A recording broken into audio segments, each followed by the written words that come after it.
That God is the outward and the inward is established by one of the Quranic verses. He is the first and the last, and the outward and the inward, and He is knower of all things.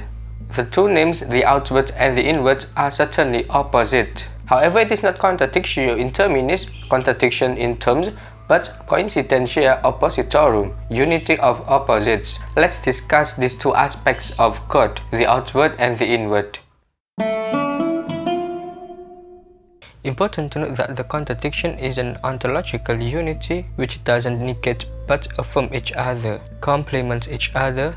The one never exists without the other, as between Al-Haq and Al-Khalq, or creation. This ontological unity that looks contradictory is called by Ibn Arabi al-Jam'u bain al-Addat, or what we know as coincidentia oppositorum, unity of opposites. As the unity of opposites, the outward and the inward are two aspects of one reality, or being, or wujud, not two wujuds, because in the constellation of Ibn Arabi's thoughts, there is only one wujud. Usually, the Quranic exegetes interpret the verse that God is the outward and the inward in such a way that the readers don't fall into anthropomorphism. Nonetheless, Ibn Arabi understands the verse differently. He comprehends it as it really is, literally, that indeed God is the outward or the manifest and the inward or the hidden, without any attempt to interpret it further. This means simply that God is visible to our eye as He is invisible to our eye. That God is the outward is definite, as in another verse it is emphasized. Wheresoever you turn, there is the face of God. God is all-encompassing, knowing. In this context, God as the outward shows the aspect of His similarity or tashbih, namely that God is similar to the whole cosmos. Nevertheless, another verse in the Quran also states, "Sight comprehends Him not, but He comprehends all sight, and He is the subtle, the aware." This verse confirms that God is the inward or the hidden, namely that God really has no resemblance to anything. The two aspects, similarity and incomparability, will be discussed specifically in another video. We now focus only on the outward and the inward. The question is, what aspect of God or Al-Haq is outward before our eyes? The outward aspect of Al-Haq is the aspect of His manifestation, dhuhur, of the names and attributes that is unfolded throughout the cosmos. We have seen that the cosmos is the locus of the self-manifestation of Al-Haq, or Tajalli, which means the cosmos becomes the locus of the manifestations of His names. In this context, dhuhur is the Tajalli, or self-manifestation of Al-Haq. From this point of view, Al-Haq is immanent and similar to the whole cosmos. This is the aspect of tashbih, His similarity, while the inward aspect of God is His essence, which is symbolically referred to as the hidden treasure, Kanzun Makhfi. Al-Haq in terms of His essence remains hidden, unknowable, and impossible to know. In this context, Al-Haq is the most absolute, independent, unseen, and transcendent. This is the aspect of Tanzi, His incomparability. In this regard, Ibn Arabi says, Al-Haq is manifest in every created and comprehended thing, and He is hidden from all comprehension, except for the comprehension of the one who holds that the cosmos is His form and identity. The cosmos is His manifest name, just as He is in another sense the spirit of that which is manifest, and the spirit means His being hidden. The relationship of Al-Haq to the manifest forms of the cosmos is like the relationship of the spirit that governs a form of the cosmos.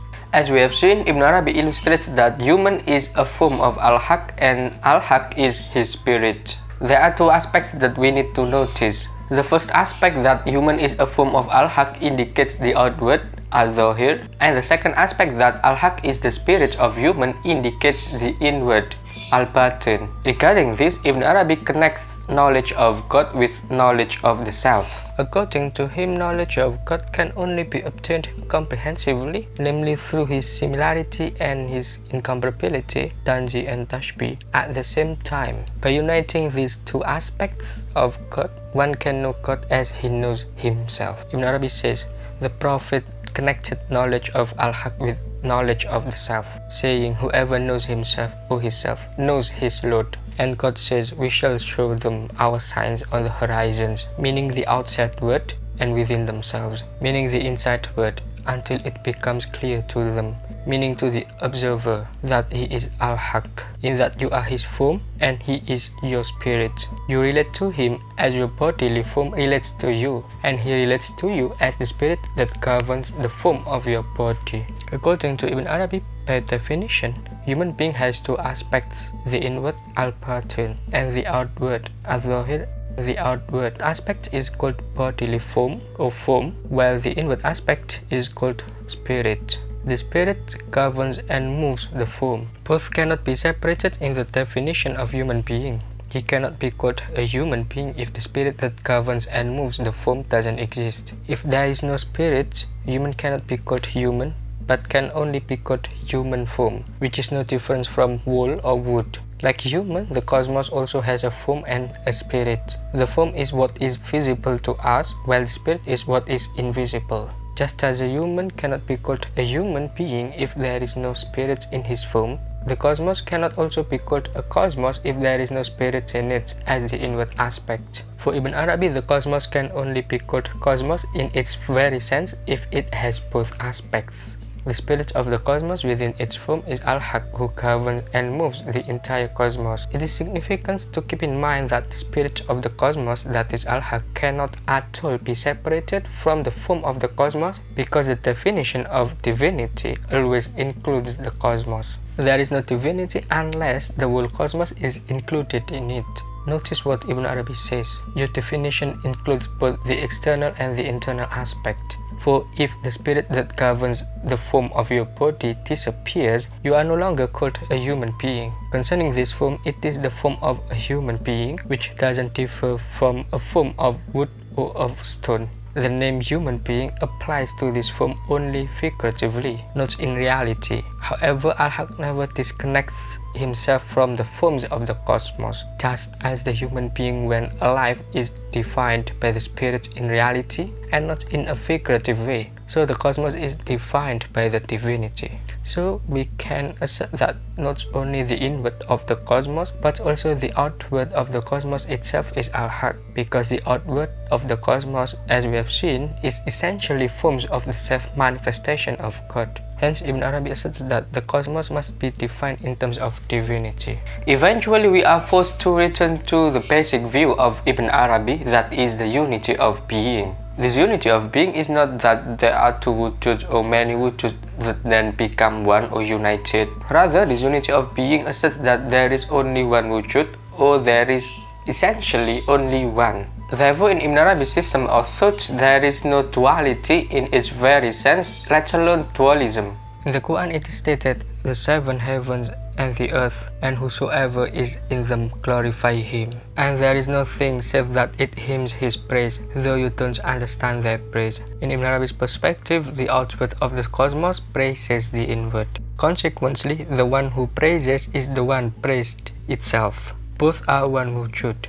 The outward as the one who praises and the inward as the one praised are only two names, two aspects, two sides of one wujud. Quote, "Just as the external form of the human being praises with its tongue to its spirit and soul which govern it, so God makes the forms of the cosmos praise him. But we are not able to understand their praise because we cannot encompass all the forms of the cosmos. All the praises come from the languages of Al-Haq which express his praise. For this reason, God says, praise belongs to God, the Lord of all existence." Meaning that he is the source of all praises. Hence, he is both the one who praises and the one praised. So the bodily forms of human have their own way of praising the spirits within them.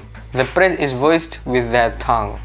The term tongue here, according to Al-Qashani, one of Ibn Arabi's commentators, is the movements, perceptions, features, and perfections thereof. The bodily forms are only inanimate objects which cannot move and perceive anything, and also don't have virtues such as courage, generosity, etc. if there is no spirit that moves and governs them. The praise of the bodily forms to the spirit is done by revealing all the virtues coming from the spirit. Likewise, the way the outward cosmos praises and glorifies God is by showing their perfections that could not exist without Al-Haq as the spirit of the cosmos. So the meaning all existence praise God is that God as the outward praises himself as the inward. Al-Zahir praises Al-Batin.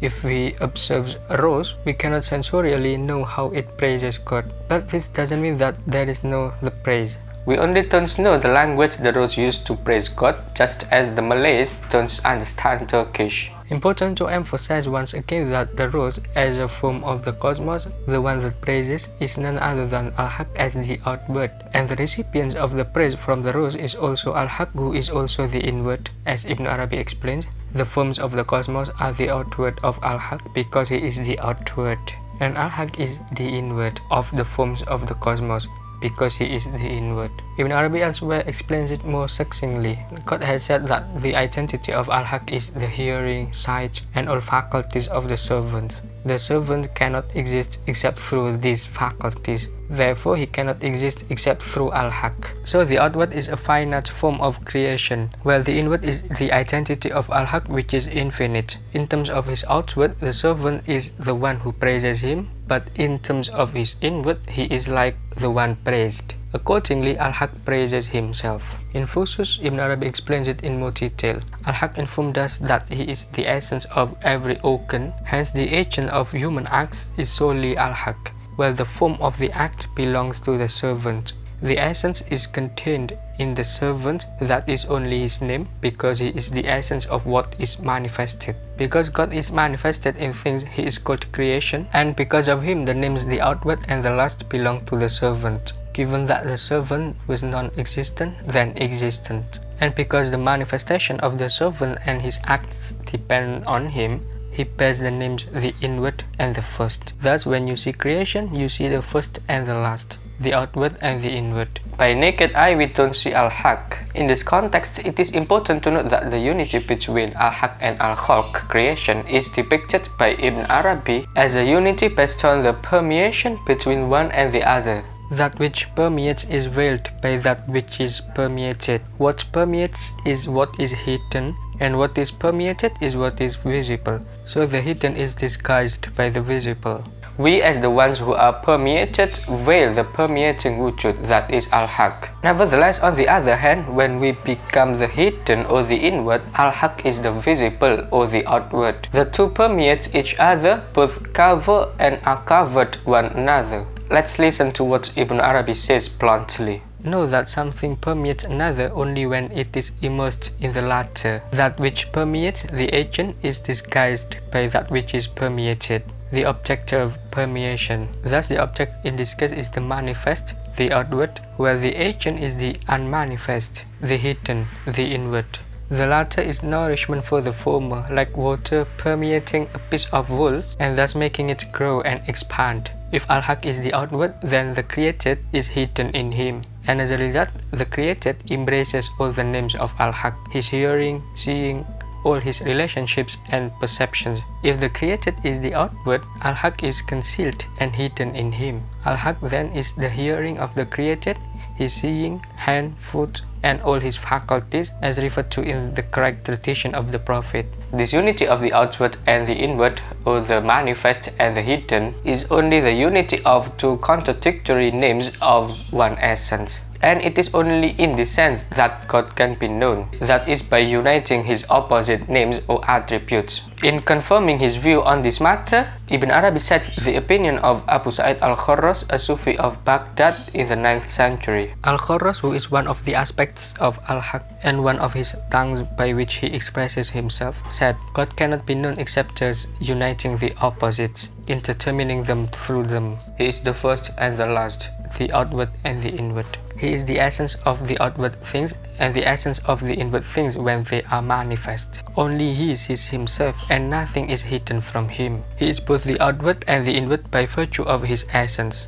He, Abu Sa'id al-Kharras, and other created beings are called in this manner, the combination of the outward and the inward. The inward says no when the outward says I, and when the inward says I, the outward says no.